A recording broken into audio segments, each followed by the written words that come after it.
Finally, the end of the year. It's time to relax. No plans, no work. Just chill. Let's party.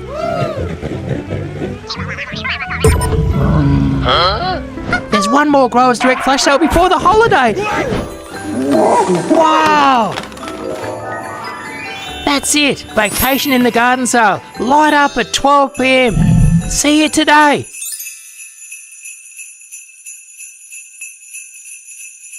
We've filled our nursery with beautiful top quality dwarf fruit trees. Look at this. This is a dwarf apricot here. What a beautiful plant. You can fit lots of these into your garden because they don't grow too big. They're lovely small growing apricot. We've got plums, we've got nectarines, we've got almonds, and over here these are dwarf cherries. Really hard to get. Beautiful dwarf cherries. So a fabulous range of dwarf fruit trees. Lots and lots of different varieties in stock now at Hello. So fill up your backyard. Make a dwarf orchard. Don't wait, the garden's calling. Click now, tap the link and let's go. I've been working in the laboratory and people have been telling me that plants have become too expensive. They can't afford to garden. But I've found the magic formula and here it is. Plants for less than $10 equals affordable plants. And that means affordable gardens. And here we have it. Look at this here. Your chalk stick, a popular plant, $4.99 at Hello. Then you've got your English box, $4.99 at Hello. Incredible. And then you've got your cottage plants, beautiful little cottage plants like this one here, just $7.99. And then ground covers, you've got your popular silver dichondra, often 16 or 17 bucks in your local store, $9.99. So affordable plants for your garden at Hello. And there's your formula. Plants for less than $10 equals affordable plants equals affordable gardens. Don't wait, the garden's calling. Click now, tap the link and let's go.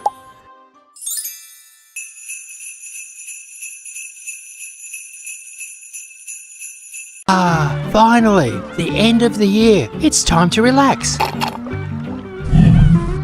No plans, no work.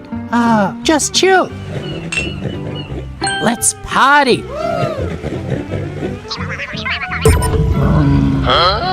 There's one more Growers Direct flash sale before the holiday. Wow! That's it. Vacation in the garden sale. Light up at 12 p.m. See you today.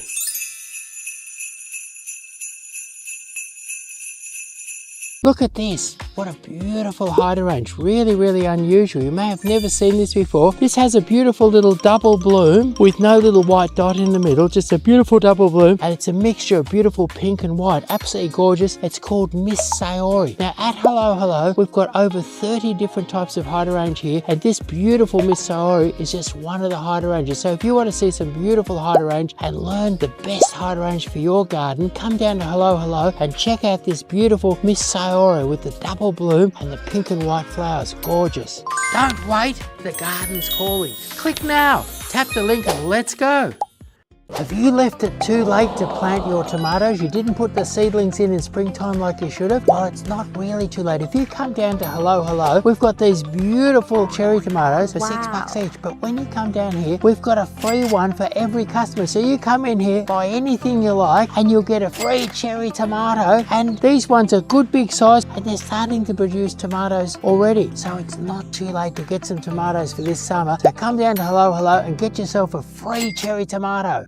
Don't wait, the garden's calling. Click now, tap the link and let's go.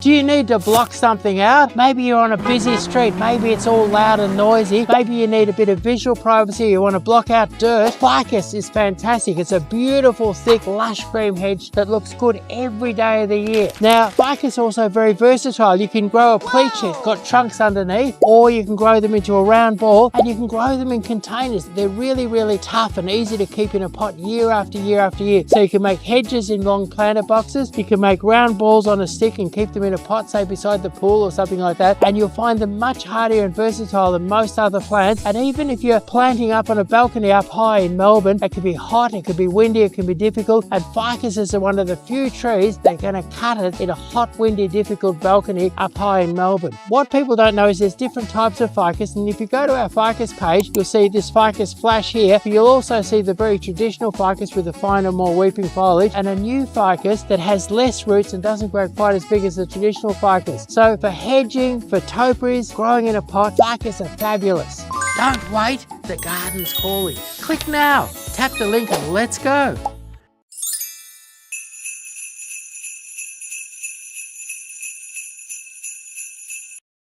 Finally, the end of the year. It's time to relax. No plans, no work. Just chill. Let's party.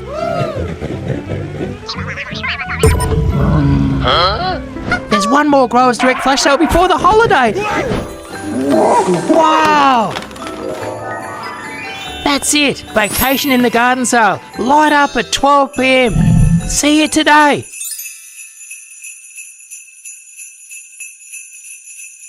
We've filled our nursery with beautiful, top quality dwarf fruit trees. Look at this. This is a dwarf apricot here. What a beautiful plant. You can fit lots of these into your garden because they don't grow too big. They're lovely small growing apricots. We've got plums, we've got nectarines, we've got almonds, and over here, these are dwarf cherries. Really, really hard to get. Beautiful dwarf cherries. So a fabulous range of dwarf fruit trees. Lots and lots of different varieties in stock now at Hello Hello. So fill up your backyard. Make a dwarf orchard. Don't wait, the garden's calling. Click now, tap the link and let's go. I've been working in the laboratory and people have been telling me that plants have become too expensive. They can't afford to garden. But I've found the magic formula and here it is. Plants for less than $10 equals affordable plants. And that means affordable gardens. And here we have it. Look at this here. Your chalk stick, a popular plant, $4.99 at Hello Hello. Then you've got your English box, $4.99 at Hello Hello. Incredible. And then you've got your cottage plants, beautiful little cottage plants like this one here, just $7.99. And then ground covers, you've got your popular silver dichondra, often 16 or 17 bucks in your local store, $9.99. So affordable plants for your garden at Hello Hello, and there's your formula. Plants for less than $10 equals affordable plants equals affordable gardens. Don't wait, the garden's calling. Click now, tap the link and let's go.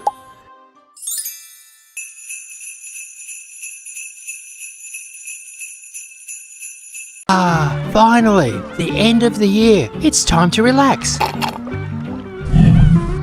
No plans, no work. Just chill. Let's party.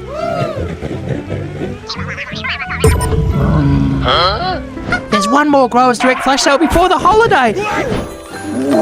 Wow!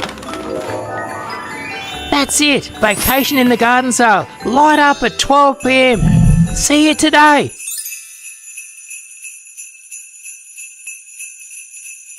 Look at this. What a beautiful hydrangea. Really, really unusual. You may have never seen this before. This has a beautiful little double bloom with no little white dot in the middle. Just a beautiful double bloom. And it's a mixture of beautiful pink and white. Absolutely gorgeous. It's called Miss Sayori. Now at Hello Hello, we've got over 30 different types of hydrangea here. And this beautiful Miss Sayori is just one of the hydrangeas. So if you want to see some beautiful hydrangea and learn the best hydrangea for your garden, come down to Hello Hello and check out this beautiful Miss Sayori with the double bloom and the pink and white flowers. Gorgeous. Don't wait, the garden's calling. Click now, tap the link and let's go.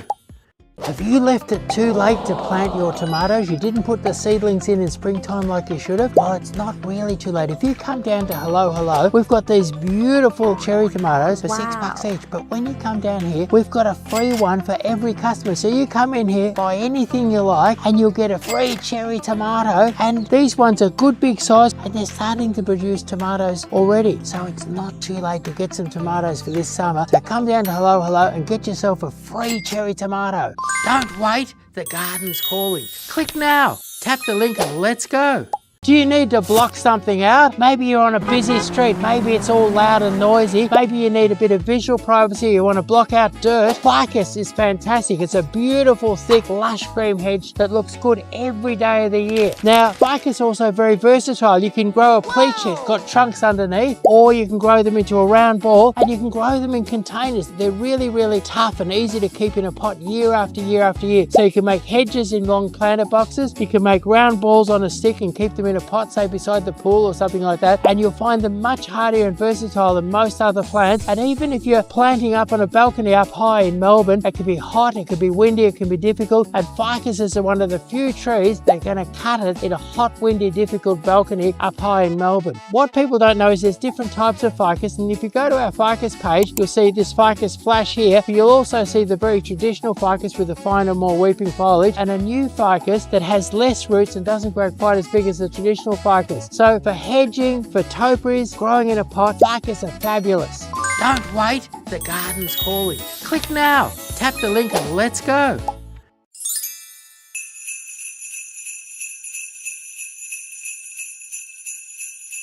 Finally, the end of the year. It's time to relax. No plans, no work, just chill. Let's party.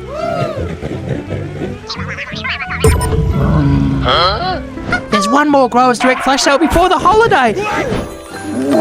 Wow! That's it. Vacation in the garden sale. Light up at 12 p.m.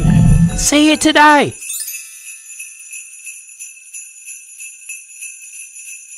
We've filled our nursery with beautiful, top quality dwarf fruit trees. Look at this. This is a dwarf apricot here. What a beautiful plant. You can fit lots of these into your garden because they don't grow too big. They're lovely small growing apricot. We've got plums, we've got nectarines, we've got almonds, and over here, these are dwarf cherries. Really, really hard to get. Beautiful dwarf cherries. So a fabulous range of dwarf fruit trees. Lots and lots of different varieties in stock now at Hello Hello. So fill up your backyard, make a dwarf orchard. Don't wait, the garden's calling. Click now, tap the link and let's go.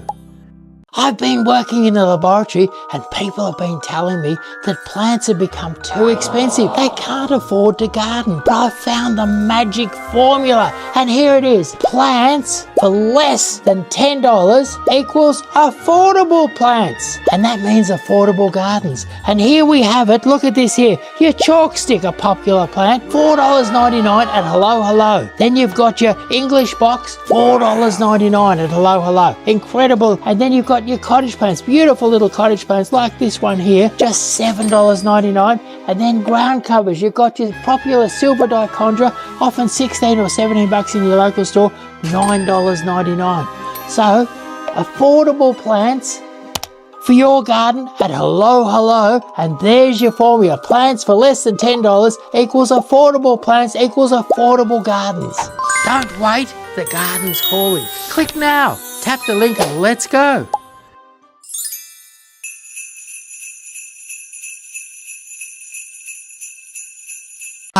Finally, the end of the year. It's time to relax.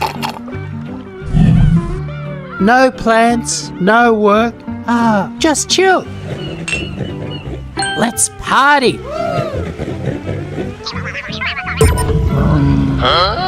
There's one more Growers Direct flash sale before the holiday. Wow! That's it. Vacation in the garden sale. Light up at 12 p.m. See you today.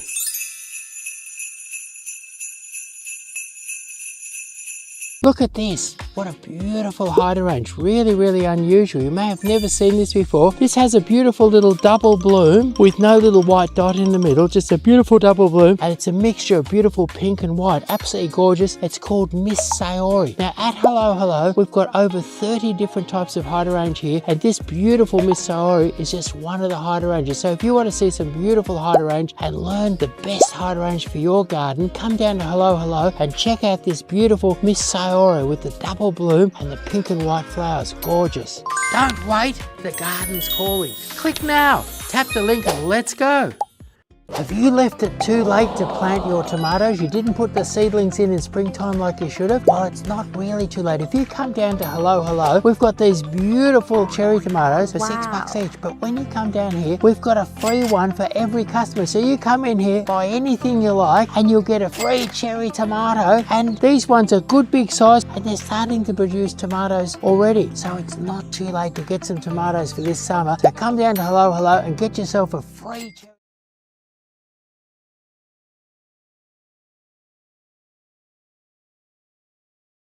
Lunchtime chat. Look, we've put a little comment in the chat, in the chats of each of the platforms. So we're streaming live today on Facebook, Instagram, TikTok, and YouTube. If you are watching live today and you've got a question for Chris, pop your question down in the chat. On whatever platform you're on, and I'll see all of them. And just be sure to let us know where you're located so that Chris can tailor his answers to either your location or your climate. So, welcome everybody. We've got quite a few people coming in already today, and we've got some questions, so we'll get cracking straight away. Yeah, Chris? sure.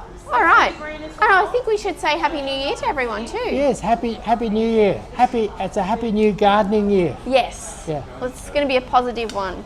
All right. So Joe Marnie's joined us on Facebook and says, "Hi Chris, Happy New Year from Sydney. My home is a white brick Victorian facade with symmetrical windows, glossy black tiled roof, and a black front door. I have black pots placed on either side of the east-facing front entrance, and I'm looking for ideas for what to place.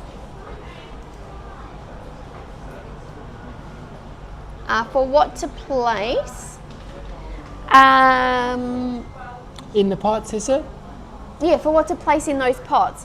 I already have an Inabashadare, which is a maple, and a dwarf enduring summer myrtle in the rest of the garden, which looks fabulous as you suggested, but would love your recommendations for the front two pots." I think with the black pots and the white behind it, I think something really green and lush would be beautiful. Yep. And I'm thinking Gardenia Florida, beautiful white fragrant flowers, does fabulous. It loves the Sydney warmth and humidity. Lush, beautiful lush green foliage. And you keep them really well watered and really well fertilised. They say green and lush, and think of this incredible lot of beautifully fragrant flowers. Or the other thought was to get some orange jessamine and clip them into a nice big green ball. Yeah. And they'll give you little speckle. They have lovely glossy foliage also, kind of in the same vein as a gardenia. But the white flowers are more sort of speckled. They're not as big a show as the Florida, but for many, many months. You get maybe 5 months of flowering and beautiful fragrance as you come through the front door. So I would tend to think something green and lush and like a nicely clipped Gardenia Florida or an orange jessamine or Morea paniculata. Great choices. And with plenty of water and fertiliser, they'll both keep looking good for many, many years in a big pot at the front door. And love that easterly position. Fantastic. All right. So Hannah has joined us on TikTok. Hi, how are you both? I'm good. Hi, Hannah. Chris is great. Okay, so Hannah's in Brisbane and has some veggie questions. Hannah might have dropped out for a bit, so we'll wait for Hannah to put more into the chat. I'll head across to YouTube. So Joanne says, "Thanks, Chris. Love your lives. We're from Gold Coast. Happy New Year in 2026." No question there yet. That's okay. Thanks for Happy New Year too, Joanne. All right, so we'll come back over to Facebook now, where it's just gone. Okay, so Joe has said amazing. That's what I thought. Wow, Florida, Gardenia Florida. Thanks. Is this a topiary? You can make it. I think it's not a standard. Just a lovely, lush, round green ball in the pot. Yep. So take the bush as it is. Nice and bushy one, and clip clip it into a ball. And if you're doing the gardenia, you might get yourself a silver dichondra and have that cascading down the front of your black pot. Beautiful, really good contrast. Okay, no worries. So Joe said, sorry, he's accidentally deleted his question, but we got it anyway. All right, fantastic. We'll head to Instagram and have a look through here, see what we've got. All right. Okay. So,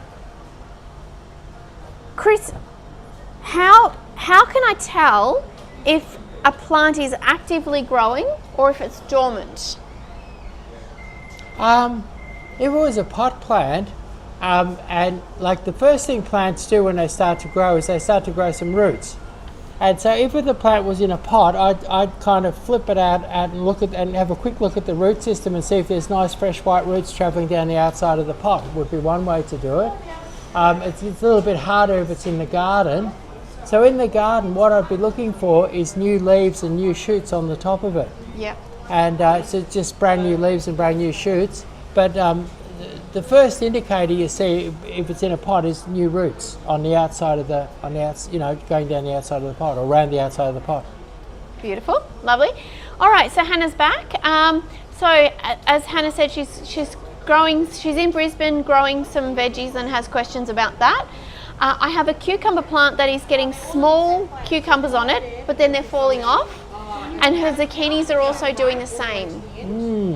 So I would look at the nutrients and look at the water. So basically the plants are aborting because they haven't got what they need. So I would, and probably what you need is to get some nutrients into them quickly. So a liquid fertilizer like Power Feed will get some of those nutrients in quickly. If you just sprinkle like Dynamic Lifter or something around the base, it'll take weeks to get in there.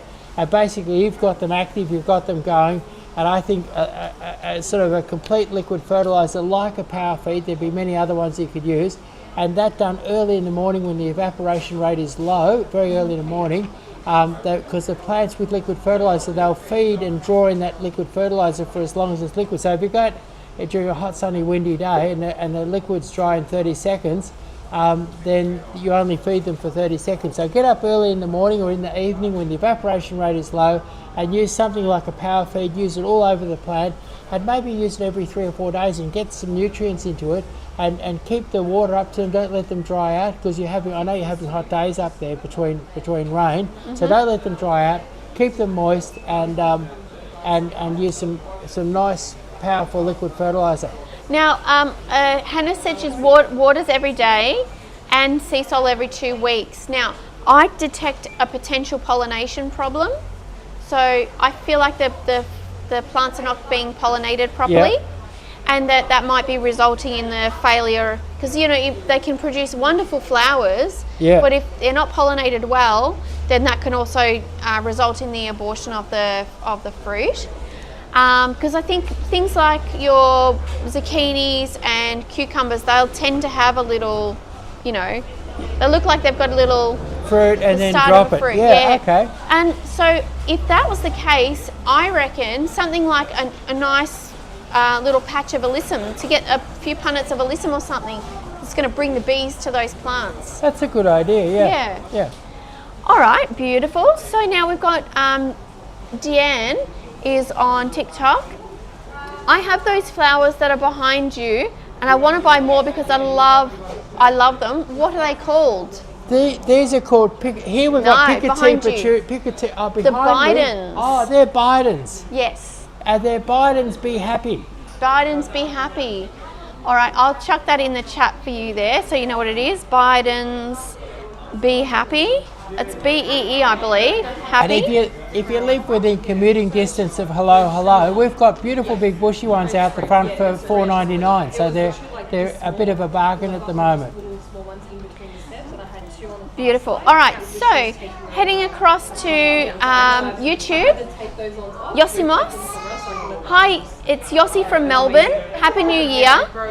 Can espaliered citrus trees be transferred from their wooden trellis onto a larger trellis, a different larger trellis? Yes, they can. Definitely. And you can really do that any time as long as you do it fairly carefully. Fantastic. So if you were going to be moving it, like putting a different trellis, Yeah. I think it would just be a matter of detaching any of the branches that are maybe already tied down to the existing trellis. But if there are branches that have grown through the trellis and are coming up the other side, you might have to either try to detangle it as best you can, or maybe just have to, it'll be a little snip job. Yeah, snip on the trellis. Yeah, snip it from the trellis. Okay, so Deanne's asking, where are we located, Chris? We're in Campbellfield, and Campbellfield is a very industrial suburb on the north side of Melbourne, and we're very easy to get to because we're on the Hume Highway, which is the main, or Sydney Road. We're on the main road to Sydney, just heading out of Melbourne, and we're just up from the ring road. So people come to us from Ballarat and from Bendigo and Geelong and all different places because we're just off the ring road. So they take the freeway to Melbourne, head round the ring road, and then we're 3 or 4 minutes off the ring road and you're here. So really, lots of people when they're going to the airport or they're doing a trip we're only about 5 minutes from the main Tullamarine airport. So we're close to the airport and just off the ring road. And I chose this spot because even though it's a kind of a funny old industrial suburb, it's a place that all Victorians can get to pretty easily. Probably the best place for Victorians to get to. It's very centrally located. Chris, so Deanne is located in Frankston. Ah, right. Right, so it's a little bit of a drive out here, but it's well worth it. We're one of the best stocked nurseries in Melbourne. Yeah, if I have to go over that side of town, I reckon if you get up early on a Saturday or Sunday morning, from Frankston to here, because of all the freeways and that, would only be about an hour's drive. Yeah, but if you do it during a busy work day, it could be nearly 2 hours drive. So if you want to come over, I reckon it'd be an hour or just under an hour if you got up early on a Sunday morning. Great time to come here and have a look, or get up early on a Saturday morning. Yeah, fantastic. All right, so next question is from Mickey. What's the best way to remove spent flowers off my plant? I think deadheading is the... I use my fingers for most things. Like unless it was a big hydrangea flower or a big rhododendron flower or something like that. Yep. I mostly just use my fingernails and my fingers and just sort of pluck them off. Yeah, right. Okay. Yeah. And you can get some flower snips as well. Yeah. They're the type of secateurs that have a really pointy. Yeah, but the advantage of picking it with your fingers, you can use both hands at once and kind of go. Yeah, one at a time. That's it. I suppose if you're really good with your hands, you could use 2 snippers at once, couldn't you? Oh yes, if you're Edward Scissorhands. Yeah. All right. So Deanne is saying thank you. She'll come and visit when she's down this way, and she's wondering if we have advice. I can never grow cucumbers as they always die on me. Really? Yeah. They should be easy. Like it's a matter of cucumbers.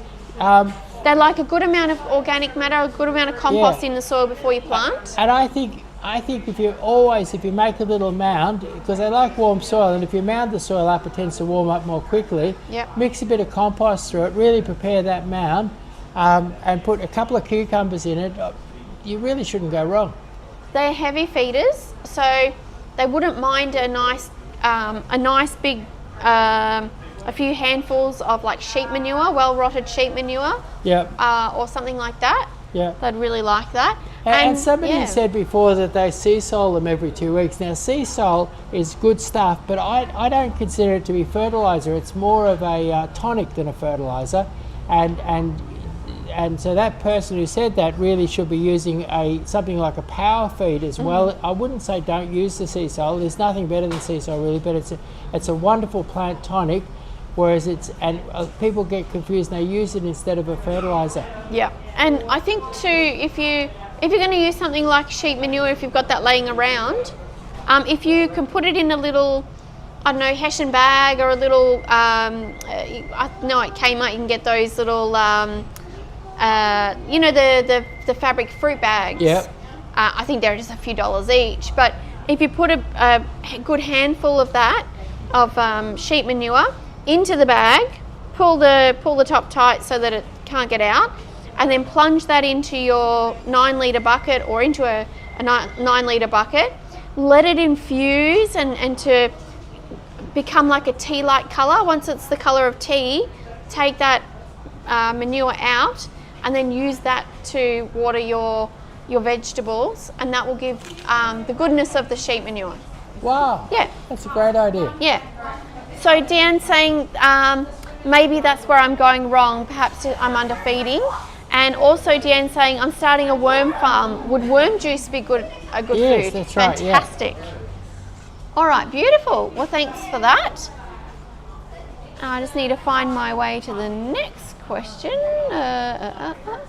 Here we go. All right. Benny is on Instagram. Thoughts around Grevillea venista. Sorry, I didn't say that right, Chris. I'm going to start again. Benny asked, thoughts around Grevillea vestia. Yep. Gosh.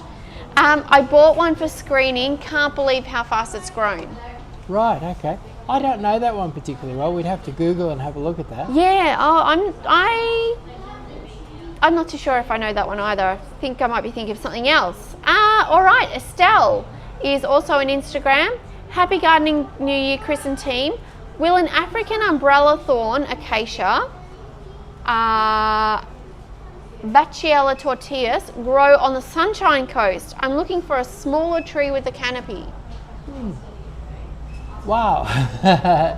That's the second thing I've never dealt with. Right, so I think with this African umbrella tree, the most important question is it available in Australia? Yeah, and then you'd look at what latitude it grows at in Africa, and then work out whether that latitude was in a similar range to where you are on the Gold Coast. In the subtropics. Yeah. Yeah. So the Sunshine Coast. Yep. So I'm not too sure about that, Estelle. Apologies for that. All right. So, hi Chris, it's Joanne from the Gold Coast. My Shasta daisies have stopped flowering, only one flush. What do you recommend to fix this problem? A prune and a feed, and you should be able to get another flush pretty soon. All right. So deadheading, like we said, but also cutting back a little bit further into the plant. Give them a good prune and a feed, and they'll do the whole cycle again. Yeah. So I hope that's really helpful. Okay, all right, so we have got Abs for You All is on Instagram and has said, is probiotic go-go juice any good? Yeah, well, what it is a lot of people, like, just from various mistreatment of soils and gardens and potting mixes and that, end up with dead soil. And probiotics, what probiotics do in the soil is that they bring the soil to life, and nutrients that weren't previously available to plants become available, and it releases nutrients from the soil and makes nutrients available, and they even create nutrients, so that it's a way of and it's a way that's really been ignored, because for many years most agriculture has been based on nitrogen fertilizers that have been extracted from petrochemical products, and people have been able to produce food, but possibly not as healthy or as good a food as what they would from healthy soil. And so probiotics are and those artificial fertilizers tend to kill the soil, and along with agricultural chemicals and things like that. And so probiotics are a way of revitalizing the soil. And the other thing is too that it's much like your gut health. You want to make sure you've got all of the good bacteria, fungi, protozoa that are going to eat or fight off the bad things. Yeah. But also it's providing food. So why they talk about the soil food web is because it's not just about what plants get from the soil. It's also about the interactions between the fungi, protozoa, nematodes and all sorts of other little Yeah. insects and creatures that are living in the root zone, and how they can help the plant to convert minerals into things that are actually bioavailable to the plant. Yeah, that's So it's right. sometimes it's about their digestion of a mineral or something like that makes it available to the plant. So having those probiotics in your soil is critical for helping to unlock some of those things that might not be available to your plant. Yeah. Yeah. All right. Beautiful. So Benny has asked, what's the best way to fight borer grub? When I was a kid, we had a sort of a European garden surrounded by wild acacia forest, and Mum used to send us out with and borers would get into the deciduous trees and wreak havoc, and Mum would send us out with her cake decorating what do you call it, an injector, what do you call it? The baster. I know, like a Like a syringe? a type syringe, thing? yeah, Yes. a cake decorating syringe, and with a big coarse needle on it, and a bit of metho, and we used to shoot metho into the holes, and that used to stop them. Yep. And so we'd just go around all around the garden and put metho in. Whether we'd see a bit of sawdust on the trunk of a tree, we'd go over, find the hole, Yep. and inject a bit of metho into it. Cockies are an alternative solution. Yeah, well, the cockies used to. It's funny, when we had stormy weather where we were, black cockies would appear. Just before you had some wild, crazy storm, they'd appear, and they'd get up in the acacia where all the borers were coming from into our garden, and they'd be ripping the bark and the branches off and chewing and biting and eating and getting those borers. Yeah. And it was black cockies, but whenever you started to hear black cockies and see them come into the acacias, you knew that there was a big storm coming. I don't know why they always came before a storm, but they did. Interesting. And they're so lovely. We are so lucky in Australia to have those sorts of birds. Yeah. So fascinating and beautiful. All right, so abs for you all back on Instagram. Thanks, Chris, for the go-go juice. How do you know how much fertilizer is enough, as there are so many products? Fertilizer, organic lifter, dynamic lifter, tonics, composts, etc. Well, really, a very good way of working out whether the soil's okay is to grow radishes, because the problem is, say you're growing a magnolia or something, it really takes years to work out whether it's really doing well. But radishes are really good. It only takes sort of like 4 weeks from the time you plant a seed to the time you can munch on a radish.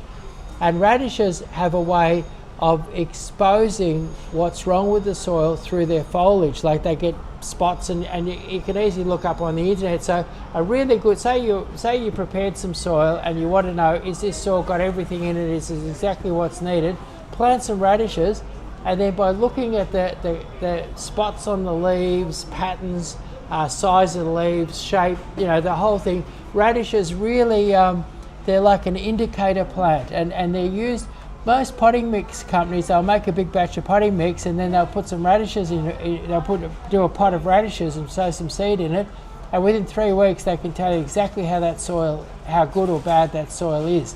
And so radishes would be a wonderful way of determining whether you had enough fertilizer or all the right fertilizers in some of your soil.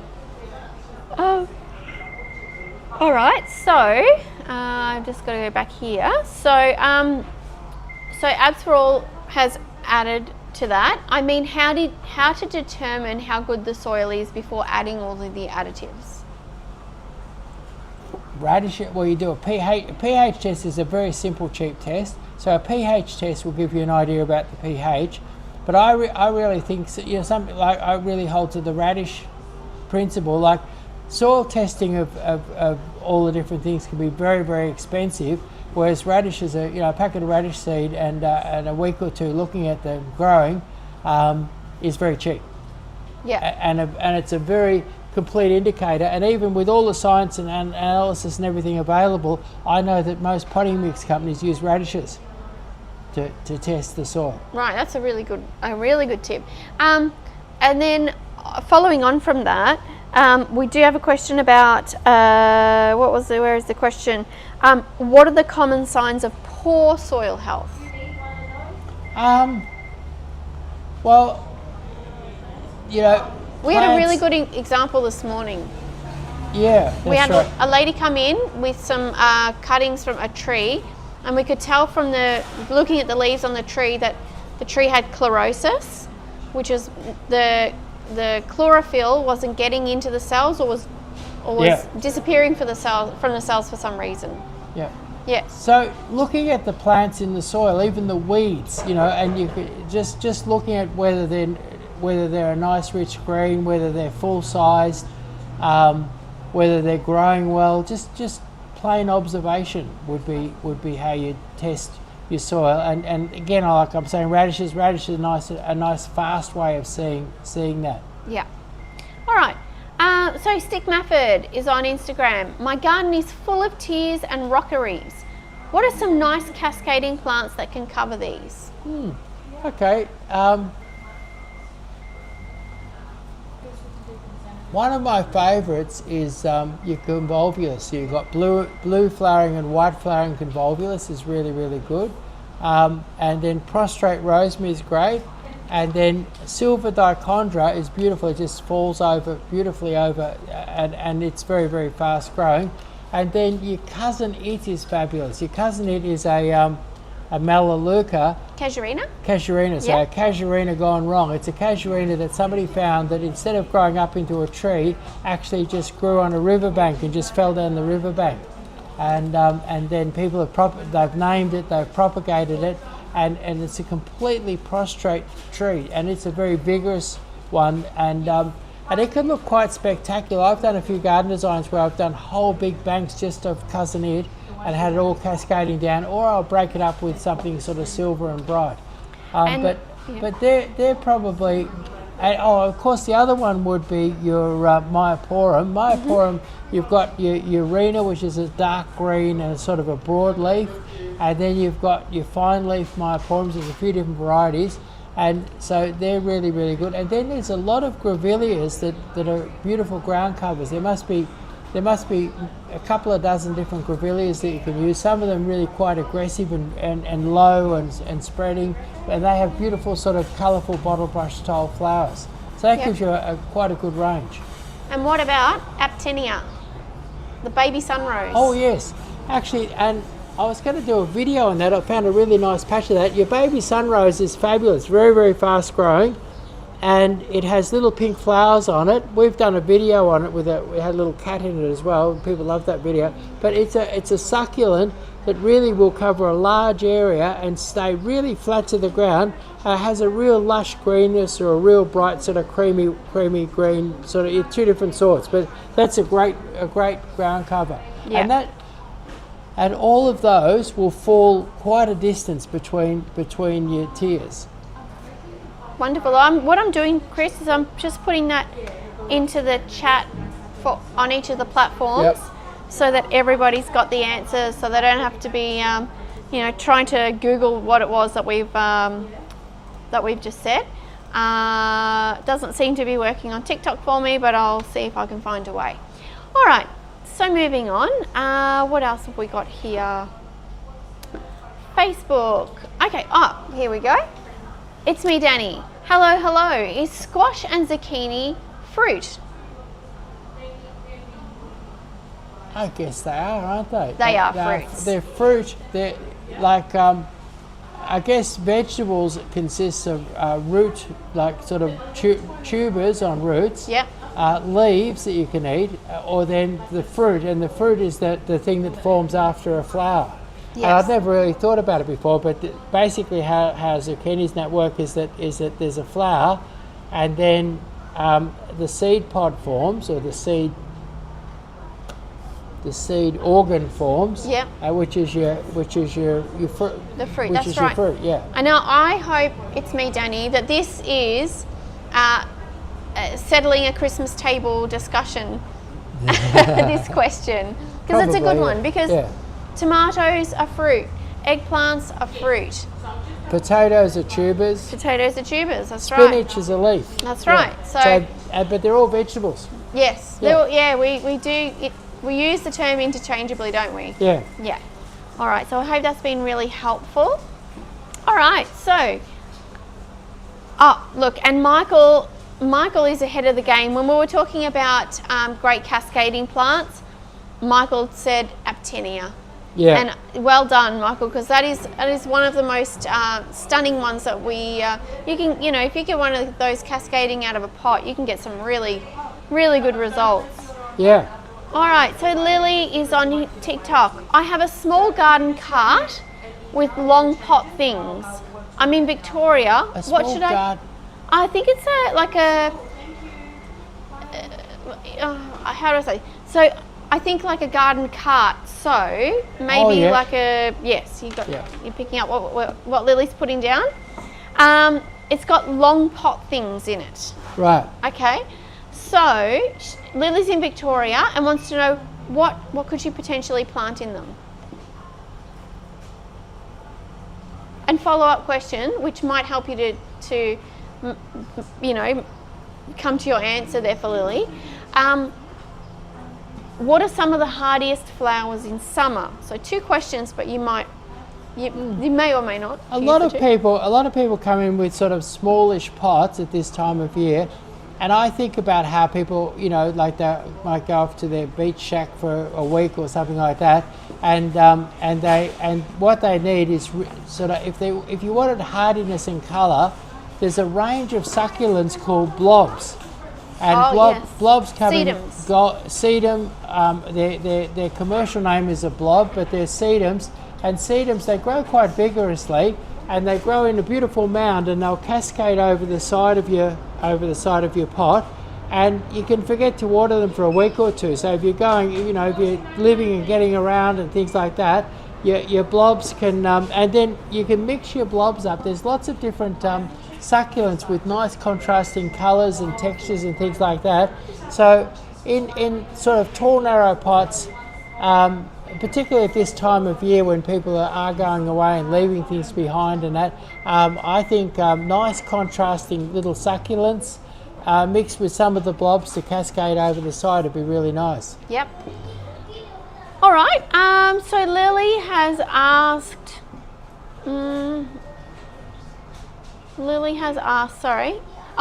do I need specific soil for fruits, or can I just use dirt? So we're opening up a Pandora's box here now, Chris. Yeah. But maybe we could have a little bit of a chat about the different types of soils. So there's 4 different types of soils: sand, silt, clay, and chalk is a type, I guess. Yeah. Now, I think you could take your lead from orchards. Mm-hmm. Now, most orchards, what I've noticed as I drive around, I'm always looking at the agriculture in the area, and you'll find that all the orchards are in where the good soil is. So where you've got, and those soils could be sandy soils, they can be volcanic soils, they could be all different soils, but where you've got really good deep soil is where you'll have an orchard. And so I think you can learn from that. I often tell people, so basically anybody can grow beautiful fruit trees, but what you need open, loose, deep soil, and that can often be done by mounding up the soil for the fruit trees, and often orchardists do that. They'll plough furrows and make a nice mound and plant their fruit trees on top of a mound with lots of good soil under it.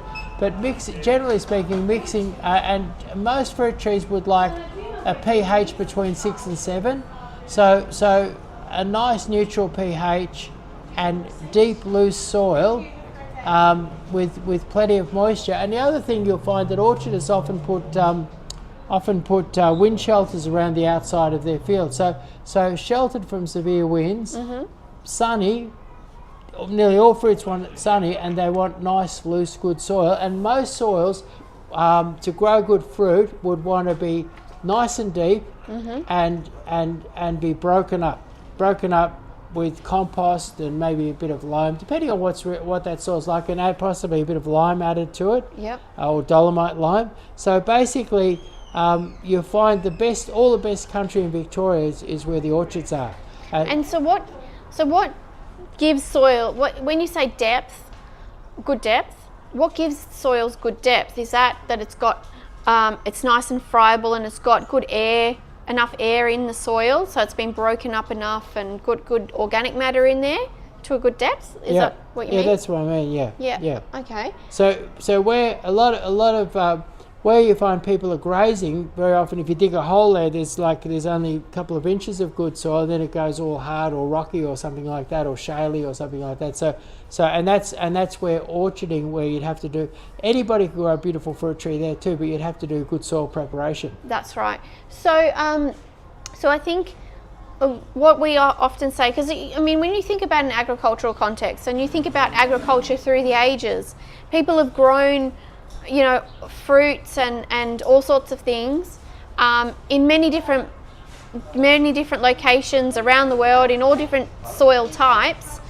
but they're not, like, I think there's a big misconception, and we encounter it a lot in our garden designs. People think they have to take away the soil that they've got in their garden and bring in some soil that they've bought. Yes. That's a really terrible misconception, and something we need to... Yeah, that's right. All soil, people should never throw away their soil. Their soil is millions of years old. It took a long time to get there, a lot of biological activity to create that soil. But your soil could be deficient in different ways, and so what you need to do is you need to work on your soil and improve your soil, not throw your soil away. Yeah, fantastic. I think you always say something to the effect of, the soil you have is never as bad as you think it is, and the soil that you buy is never as good as you think it'll be. Yeah, that's right. Yeah. And I think, you know, we don't know where that soil comes from. Yeah. We had a lady that came in this morning, and it turned out she bought soil in, but actually somebody just sold her fill, and I won't even classify it as clean fill. They cleared a site and they just dumped the soil on her place. Right. And it's some total rubbish. Yeah.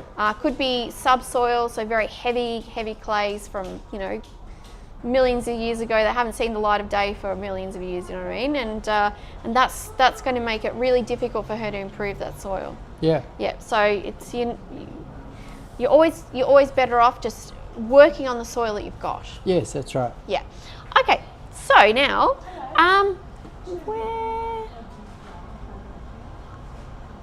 all right. So now there was a question here. I lost my spot. Here we go. Hang on. Sorry. Porty's on TikTok and has asked, how far apart should I plant Kings Park Special Callistemon? Sorry, Callistemon Kings Park Special. How far apart should I plant those to create an informal hedge? If I was going informal, I'd go about 1.5 metres, so that you could actually see the bush. Yeah, because Kings Park Special will grow about 4 metres tall by roughly 2 metres wide. Yeah, that's right. Yeah. In best circumstances. So I hope that's helpful, Pud. All right. So coming back over to Instagram, beware of Bob. I have an Aloe Hercules currently flowering here in Los Angeles. It was planted close to the house and managed to grow past the eaves. When should I dig it up? When should I dig up this 9-foot beast and transplant it? I would, I reckon late winter. Late winter. Yeah. Yeah, fantastic. Hope that's helpful, Bob. Love to see a photo of it, actually. Yeah, definitely. Yeah, if you've got a photo of it, Bob, pop it in the chat. We'd love to see it. All right, so where is Wendy on Instagram? Where would you recommend a tray of newly sown dichondra seeds to be kept during germination? I have the tray currently in a shaded area. I was going to say shade, or the perfect spot would be a bit of morning sun with sort of like 11 o'clock onwards shade. So if you had just a little bit of morning sun and a bit of shade afterwards would be perfect. Yeah. And keep it moist. So I'd use a watering can and spray it over at least twice a day. Brilliant. Okay, so Pete Lamb has joined us. Hello again, Pete. When grafting fruit trees, do I need to cover the... let me see. I'm going to assume that Pete, because the message just trailed off a little bit there. I think maybe Pete's talking about covering the actual tray once it's been once it's been grafted, right? or either that or the graft union. Let me talk about that for a minute. With fruit trees, there's two main ways of people produce them. In summer, and it's sort of like February would be the time that most people would do it. What they do is that they do a little slit, a little T-cut in the bark, and fold the fold the bark back, and then they get a bud and they slice the timber off the back of the bud and just have the cambium layer with the bud, and they slide it in. Yeah. And then they'll tie that up with a bit of grafting tape. And they may seal it with wax or tar, or they may not, depending on that particular grafter. I mean, every grafter has a different way of doing it, and they're all sure that their method's right, but it's always a little bit different. So that's called a T-bud, so a T-shaped one. And I remember doing that as a child. My dad used to do it, and so I started doing that as a child. And it's quite easy to do on that's a particularly easy way of doing it. And then what happens is that in springtime, just as that tree's starting to shoot away, you cut the top of the tree off, and that bud takes over and becomes the main shoot of the tree. Yeah. And that's called a spring bud, because you're doing it for a spring shoot. Yep. And then in winter time, there's various different cuts you can do to do a graft, and generally you'd use a younger, smaller tree, perhaps a good, healthy 1-year-old seedling, and you'll cut it off at an angle, then cut a branch off the correct tree that you want. You know, with budding and grafting, you have your original one, which is bred from the original. It could be a Jonathan apple or a goldmine nectarine, and you take that branch from the one that you want, and you cut them compatibly and tie them together and tie them up, and that's called bench grafting. Because often it's done with the seedling out of the ground, and nurserymen often sit in the shed in the winter. And actually, I remember one of the best grafters.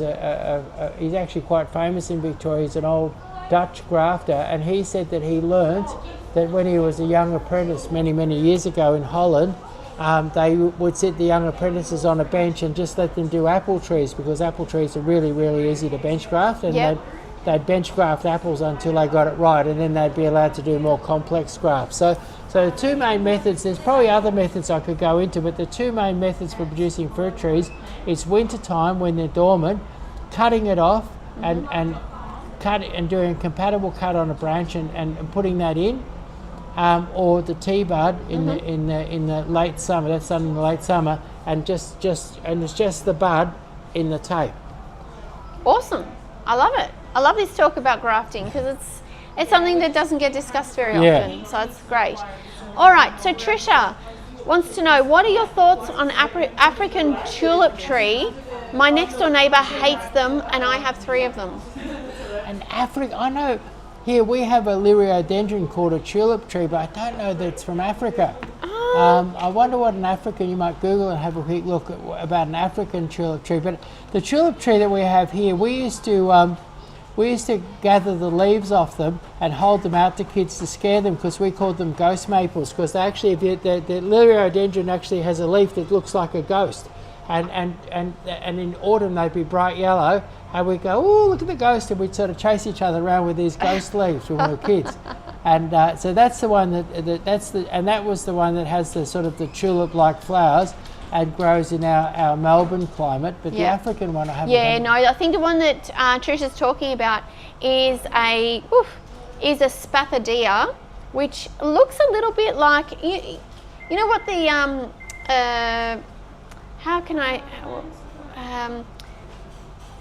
it looks a little bit like a brachychiton in a way, like from a distance. Imagine, you know how it's got that really flamey, the red flowers, and I guess the shape is a little bit more like I don't know, like a Zalkova serrata or something like that. Anyway, so I wonder where Trisha is. It's got orange flowers. Sorry, I did say red. It is orange flowers. That's right. And it's actually a weed of significance in Queensland. Right. So if your neighbour doesn't like your African tulip tree and you happen to be in Queensland, It might be because your neighbour is very weed conscious. Yeah, and maybe, and really Queensland is a place where you need to be weed conscious because things grow so prolifically there, and weeds get so terribly out of hand, don't they? Oh, absolutely. Yeah, I remember sort of driving through whole mountains of lantana, like entire mountains just of tangled lantana, whereas lantana is a wonderful, great little plant down here in Melbourne. Up there, it's a horrific weed. It's interesting how you get conditioned to to avoid certain things. So if you've lived in Queensland, I've lived in Queensland, and you get conditioned to think that lantana is the devil, and then when you come back home to Victoria, everybody wants to grow lantana because it's pretty, but you still think, oh no, it's a weed. Yeah, that's right. Yeah. Yes. Okay. So yes, Trisha is in Queensland, and yes, they were there when Trisha moved in. So that's interesting to know, and I'll show you that tree when we're finished here, Chris.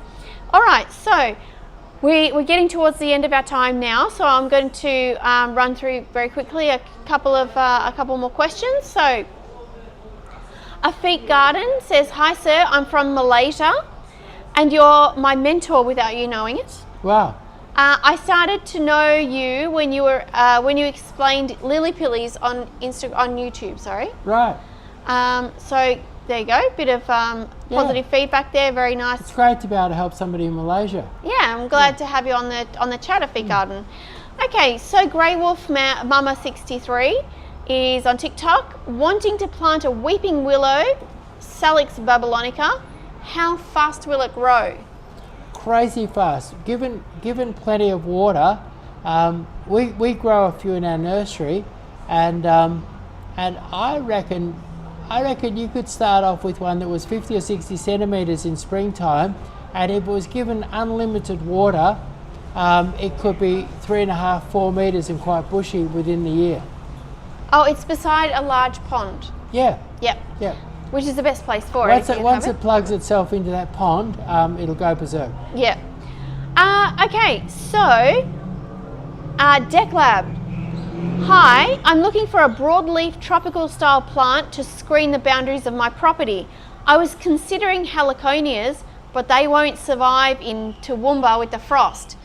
So I love Deck Labs from T-Bar. Okay, so I've got two possibilities for you. One is the giant bird of paradise. That gives you that same big leaf as the heliconia, but with frost hardiness.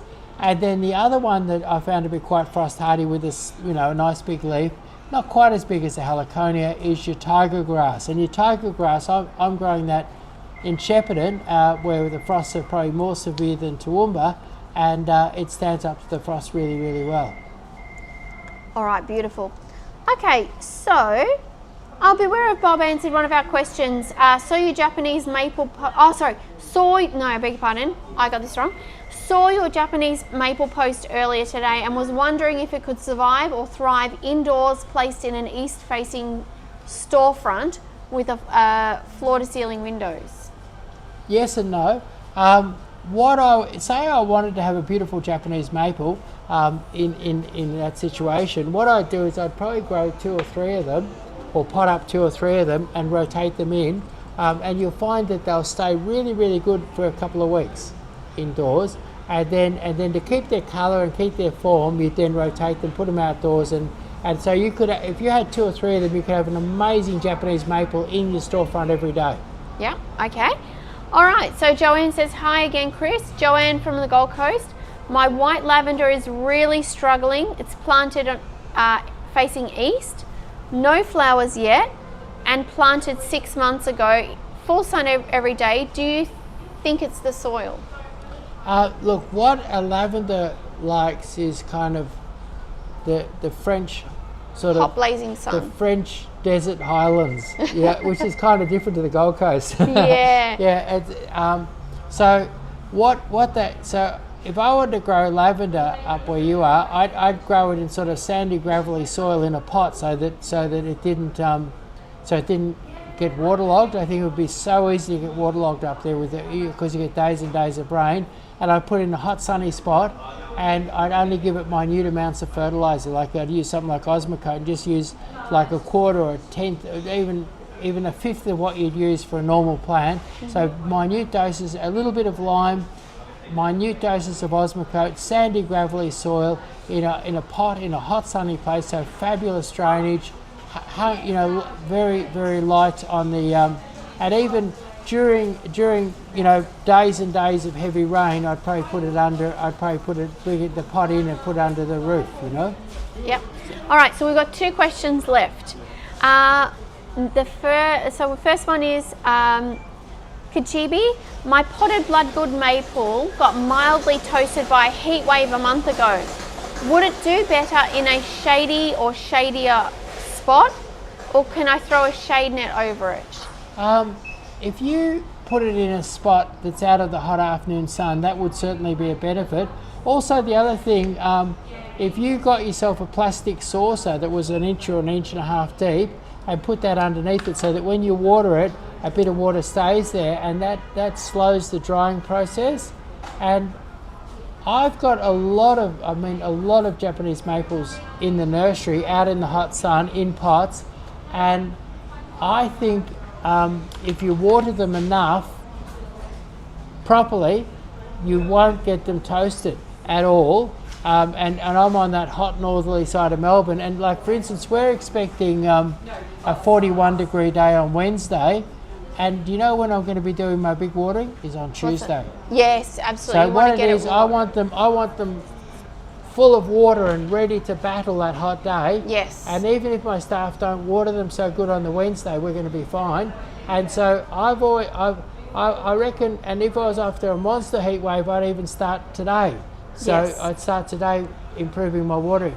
So basically, by watering before the heat wave and during the heat wave, and by perhaps using a saucer and by perhaps putting them in a spot that's out of the hot afternoon sun, you can prevent that sort of that toasty effect on you. All right, beautiful. Now, I said 2 questions, but Liesl slipped in with one last question, so it's going to be 2 more left. Yeah. So Fayeb on Instagram has said, is there a dwarf Sankaki maple, and is this plant and will this plant be okay in sandy soil in Sydney? Yes and yes. Yeah. You'd have to sort of talk to me, and I had lots of those dwarf Sankakis last year, and I've got a grower who grows a very interesting range of maples and supplies me, and I could always ask him, and these dwarf Sankakis were beautiful. They were indistinguishable from a normal Sankaki, but nowhere near as vigorous or as big. And so yes, it exists, and sandy soil in Sydney, great. Excellent. All right, so Liesl just slipped in at the last minute there. And I'll back on that. If yeah. Say you wanted, the interesting thing about our nursery is that we have a thing called a P&A. Yeah. And it's called a price and availability.